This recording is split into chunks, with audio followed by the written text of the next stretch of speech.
faktiski jautājums ir par atbildību.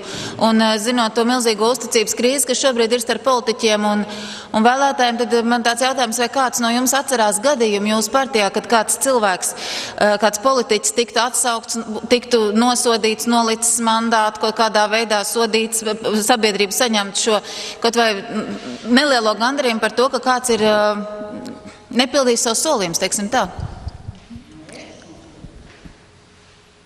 Jā, vai bija atbildi? Nu jā, es varu teikt tikai par saviem cilvēkiem. Tātad mēs zinām jau šo atbildību, kur uzņēmies Ēnārs Repše, nolīdam savu mandātu. Mēs zinām, ko ir Edgars Jaunups uzņēmies un nolīdam savu mandātu. Un runājot pašai par sevi, un jāsaka, es biju viena no tām deputātēm, kur centās atsaukt.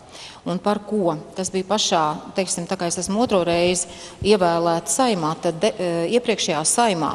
Tātad Kuldīgas slimnīcas kolektīvs, vairāk kā 100 cilvēki bija uzrakstījuši vēstuli un vēlējās man atsaukt no deputāta amata, tātad no vietas, tāpēc, ka es balsoju saskaņā ar savas partijas principiem. Mēs toreiz jauna partija būdama balsojām, pieņēmām budžetu, un šajā budžetā mums likās ir ļoti daudz lieku izdevumu. Tā ir skaitā, kas attiecās arī uz slimnīcām, uz tām lielajiem projektiem un tērēšanām. Līdz ar to es balsoju pret tādu tik lielu tēriņu, un bija šī vēstule, publiska vēstule arī laikrakstā. Nu, mums tāda sistēma nav.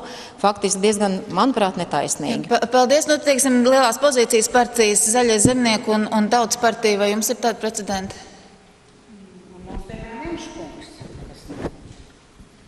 Nu, izņemot Emškungu. Jā.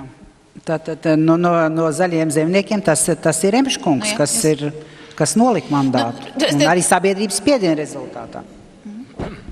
Jā, saprotams, mums ir vairāki arī ministri, kurus mēs esam izslēguši no partijas, un arī vairāki saimnes deputāti, kas ir, teiksim, Kalvīša kungs. Es atvainojos, tas jautājums bija sabiedrības, tāpēc, ka sabiedrība nav apmierināta ar politiķu darbību. Ja jūs labi atceraties, 2007. gada nogalē sabiedrība bija ļoti neapmierināta ar Kalvīša valdību. Viņš aizgāja no valdības vadītāja, viņš atgriezās saimā, nolika saimnes mandātu un faktiski aizgājis no politikas. Tā kā tas bija tas veids, kā viņš redzēja savu atbildību sabiedrības spiediena rezultātā. Jā, paldies. Mēs saprotam, cik lielam ir jābūt spiedienam, lai godprāts ierunātos.